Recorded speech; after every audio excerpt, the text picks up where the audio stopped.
Hello, welcome to my channel. সবাই কেমন আছো? আশা করি সবাই ভালো আছো। অনেক দিন তোমাদের সাথে কোনো ভিডিও শেয়ার করা হয়নি। চলে এলাম একটা নিউ ভিডিও নিয়ে। গেছিলাম একটু ঘুরতে। তো তোমরা হয়তো অনেকেই কুন্তিঘাটের ঝুলন্ত কাঠব্রিজের কথা শুনে থাকবে। সেখানেই গিয়েছিলাম। এটা হলো নওসরাই গ্রাম। সাধারণত আমরা যারা শহরে থাকি তাদের একটু গ্রাম্য পরিবেশটা ভালো লাগে। আমারও সেটাই, আমি মাঝে মধ্যেই এখানে যাই কারণ আমার এখানকার পরিবেশ ভীষণ ভালো লাগে, ভীষণ শান্ত এবং মনোরম পরিবেশ। চারিদিকটাই চাষ জমি দিয়ে ঘেরা। আর এই যে আমি কাঠব্রিজের দিকে যাচ্ছি, আর এটা হলো কাঠব্রিজ। ব্রিজটার নিচে কোনো পিলার নেই, এই প্রান্ত থেকে ওই প্রান্ত একটা লোহার বেড়ি দিয়ে আটকানো। তোমরা দেখতেই পাচ্ছ নিচে কাঠ পাতা। এই কাঠগুলো যখন ক্ষয়ে যায় আবার এটাকে চেঞ্জ করে নতুন কাঠ লাগানো হয়। আর নিচে যে নদীটা দেখছো সেটা হচ্ছে কুন্তি নদী।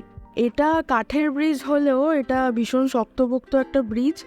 এর উপর দিয়ে 4 চাকা গাড়ি সবই যাতায়াত করে। আর এই দিকে একটা রেল ব্রিজ আছে যেটা হচ্ছে কাটোয়া লাইনের। ব্রিজটার ওপারে রয়েছে রঘুনাথপুর। এই রঘুনাথপুর আর নওয়াসরাই গ্রামটাকেই যুক্ত করে এই কাঠব্রিজ। এই দিকটা হচ্ছে কুন্তিঘাট স্টেশন। কেউ যদি আসতে চাও এই কুন্তিঘাট স্টেশনে নেমে এখানে অনায়াসে আসতে পারো। আমি রওনা দিচ্ছি বাড়ির দিকে। আর এই যে এটা হচ্ছে আরেকটা জায়গা যেটা ভীষণ সুন্দর।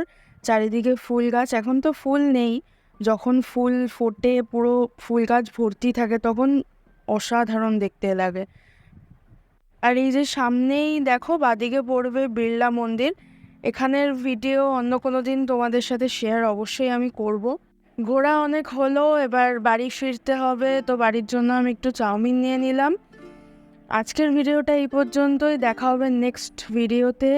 আমার ভিডিওটি যদি ভালো লেগে থাকে প্লিজ লাইক কমেন্ট সাবস্ক্রাইব করে দিও। ভিডিওটা কেমন লাগলো অবশ্যই জানাবে। দেখা হচ্ছে অন্য কোনো ভিডিওয়ে। টাটা।